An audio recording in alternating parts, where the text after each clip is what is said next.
So the ULTRAKILL update just dropped, which is cool. Let's begin, I guess. Act 3, Godfist Suicide. It's been a while since a grey level has showed up. I am so fucking hyped for this. We've been waiting for 2 months, 2 whole months for an update. And here it is. I have not seen anything. I only saw Akita's sneak peeks. So yeah, I have no idea what is probably gonna happen.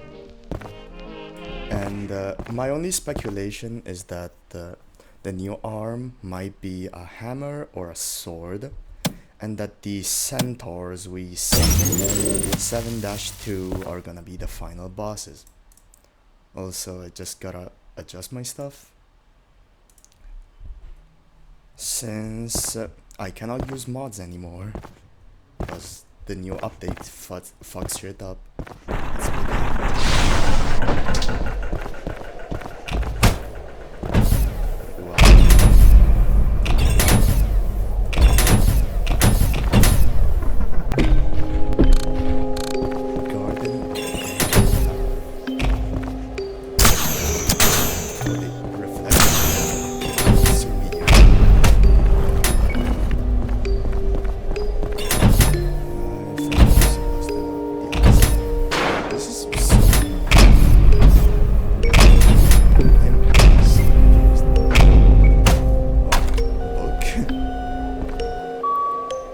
The unending halls of the garden.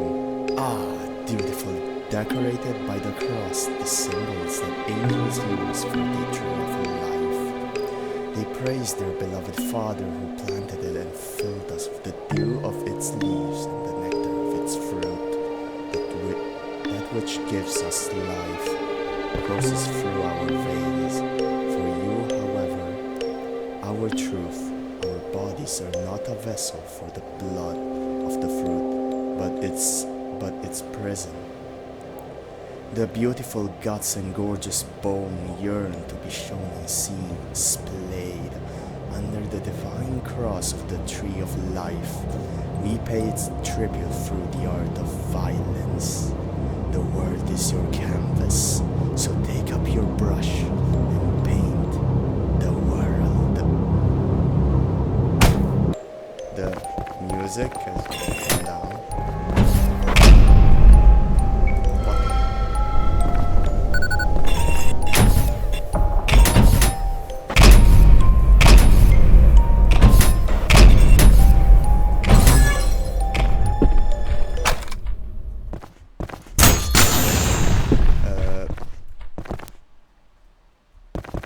If you don't mind, I'll leave. Holy shit!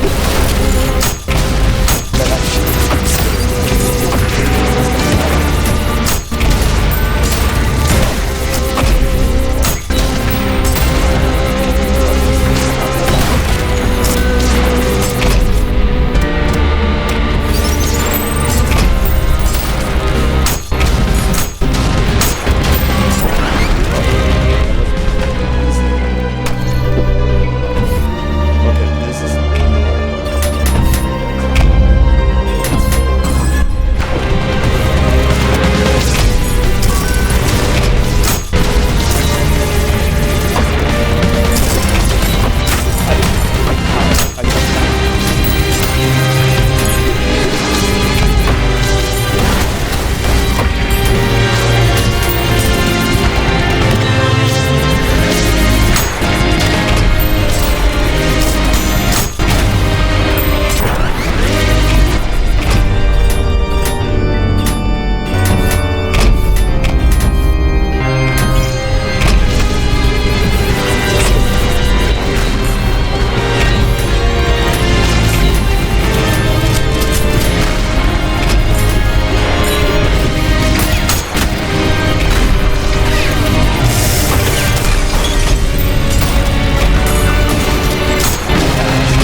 there's gonna be a boss fight, isn't it?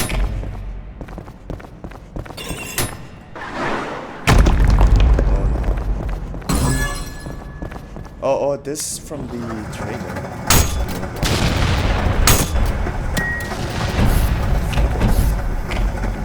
The tram is way faster than the one that Meros is.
That was A level.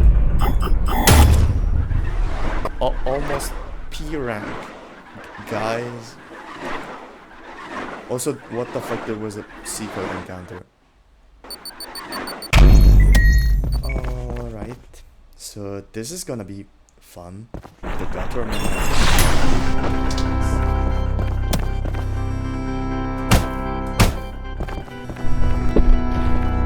the music is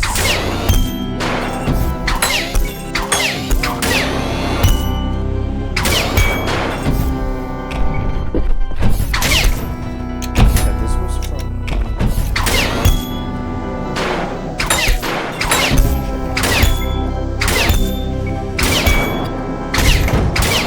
what?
You can skip the...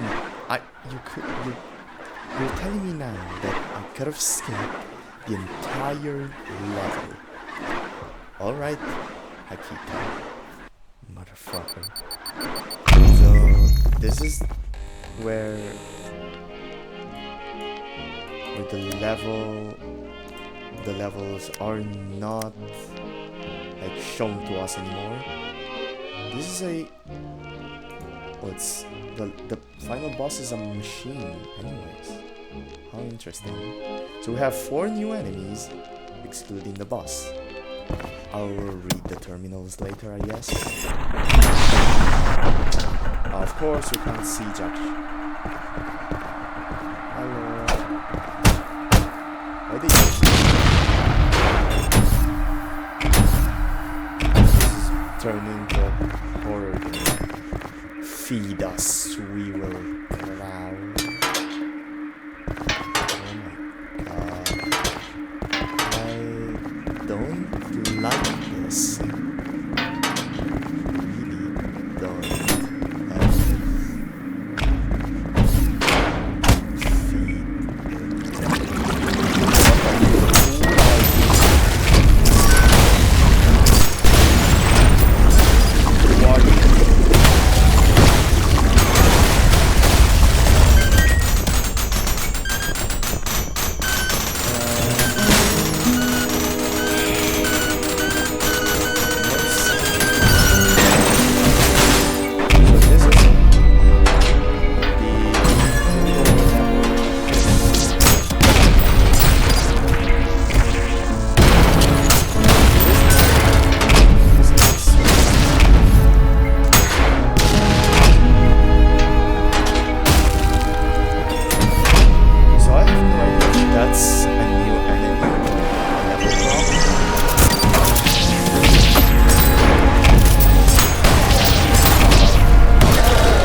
secret there.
What? I am not gonna worry about it. This is the layer box. Gotta get my ass ready.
Okay, this level, I am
His fame as a this year's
Wow. Just splendid.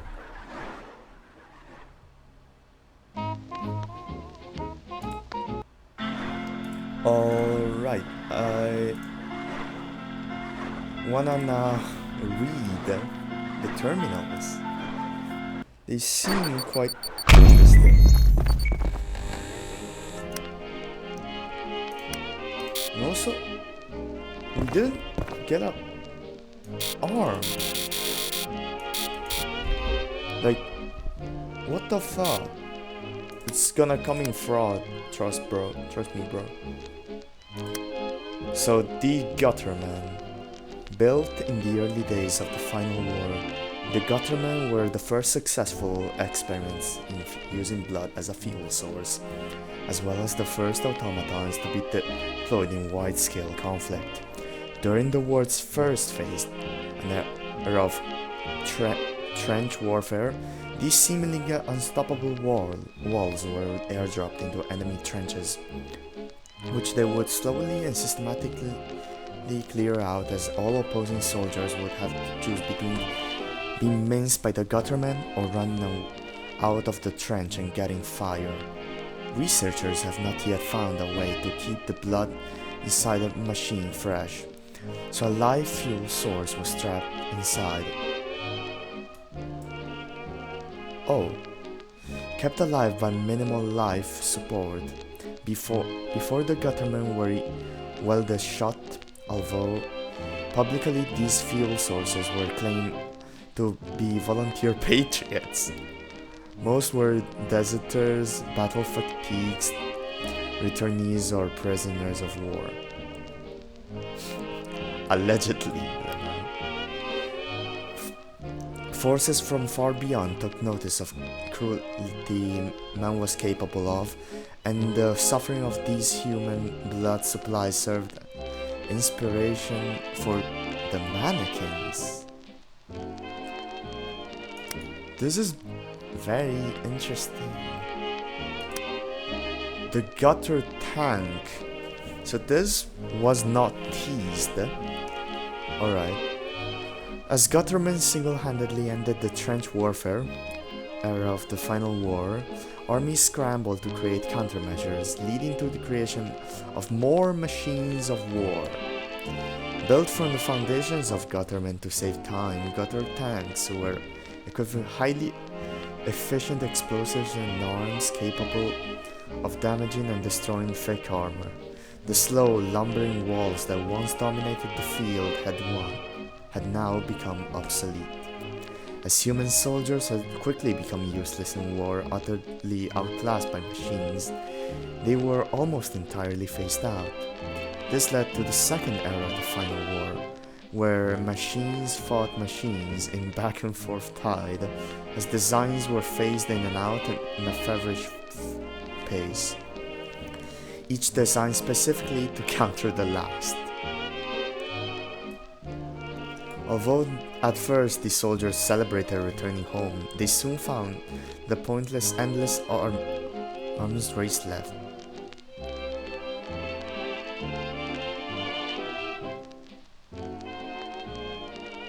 Left little in its wake. I don't know why I tripped on that. All resources were used on machines of war, and impoverished civilians had to struggle to survive. Home was just another battlefield, a war of all against all. Conquest leads to war leads to famine leads to, I assume, death. So, a lot of Final War lore. Let's go to the demons before the boss, I guess. A lesser demon. Yeah, no wonder they had shit health. During the departure of the angels and the disappearance of God, many sinners attempted to escape the violence layer, braving the labyrinth that lay at its edges, thinking they could find a way out in the absence of heaven's wardens. The fools who attempted would realize far too late that the angels were not all that kept them from freedom, as the garden of forking paths is no ordinary labyrinth, but one of malicious intent, overseen with cunning cruelty. The halls, each similar enough to give no sense of direction, but just different enough to grant no familiarity, would eventually exhaust each escapee. And as they fell into a deep sleep, their metamorphosis began. Each sinner was torn apart, joint by joint, their broken and shattered limbs shoved into hollow statues, startling them to life as the flesh and blood of mannequins. Jesus Christ.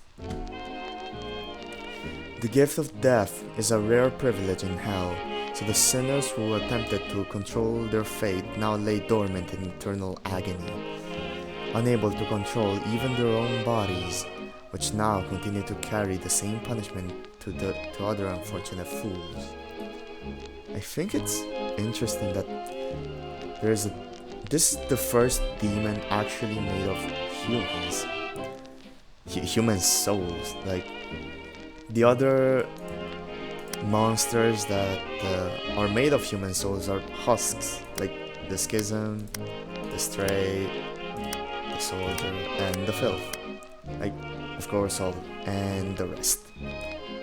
It's kind of weird, but I guess they're lifeless corpses that are supposed to encapsulate the fallen souls that try to escape the labyrinth, which, to be honest, was pretty fucking hard.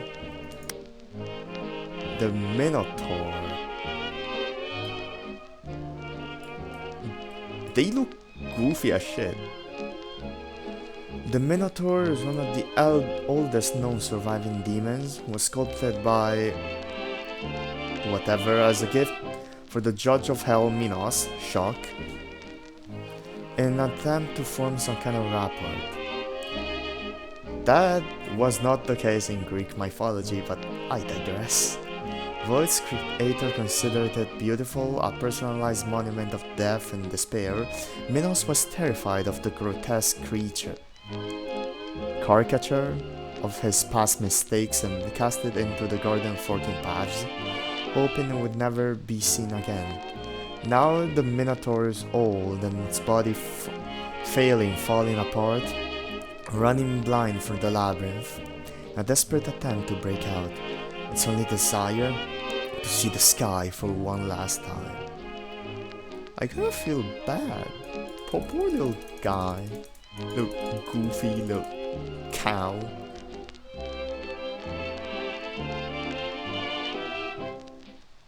I wonder if they are gonna be in the cyber grind, since they were a mini boss, kinda like the ferryman or the insurrectionist. Alright, so the boss, the Earth Mover. Also, that's what the acronym stands for. I thought these were gonna be the Minotaurs or the Centaurs, like. But no, this is a massive, chunking tower. The Earth Movers were the pinnacle of the arms race, often called the Horsemen of the Apocalypse. It took only one to level an entire city and leave nothing but fire in its wake. The last era of the final war had begun. Since we're getting this much lore about the final war, I'm kinda interested in what they're gonna do with fraud and treachery. Like, I am just assuming that Ulysses or something is gonna be the third Prime Soul. I don't actually know. This is just speculation, of course. The first machines large enough to house a shield generator. These walking fortresses could only be made vulnerable from within. They have flesh within also for some reason, making them the new frontlines for smaller, more mobile machines. Due to their colossal size, that they are required for both blood and solar power to function. When the final era escalated, cleansing the world with fire, the surviving civilians were forced to evacuate and build new homes on the back of these machines, as the surface became an inhospitable wasteland where no flora or fauna could flourish. Eventually, the soot, smoke and decay from the unending global war would blot out the sun, casting the world into the long night, and earth movers, unable to feed on sunlight, shut down and died one by one. War had become entirely dependent on them. Large-scale conflict was no longer feasible. Finally, mankind started to work together to reverse the effects of the long night, climate catastrophe, and so began the new peace. 200 years of war for its own sake, but ended not with a bang, but with utter silence. At the brink of despair, the planet would slowly learn to breathe once more. The corpses of these titans would serve as a stark reminder of just how close mankind was to an apocalypse by their own hand. How the fuck did they move these guys in hell? Yeah, that is the only thing I got out of the entire thing. How did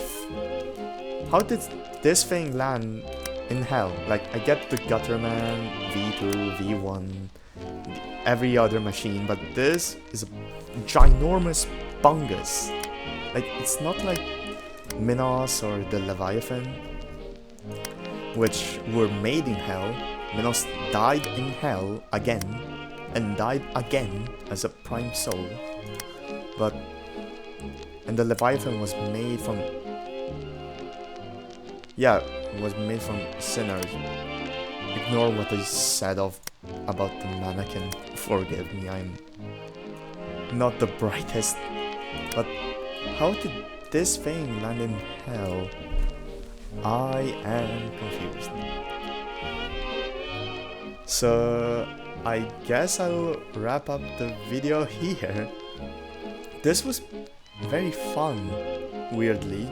I got jump scared multiple times, but I'm also kinda disappointed that there was no new weapon or crazy content, but I guess I'll just upload more Cybergrind. That sounds like fun. I'll see you guys in the next video, I guess, regardless of what the topic of the video actually is. Have a good one.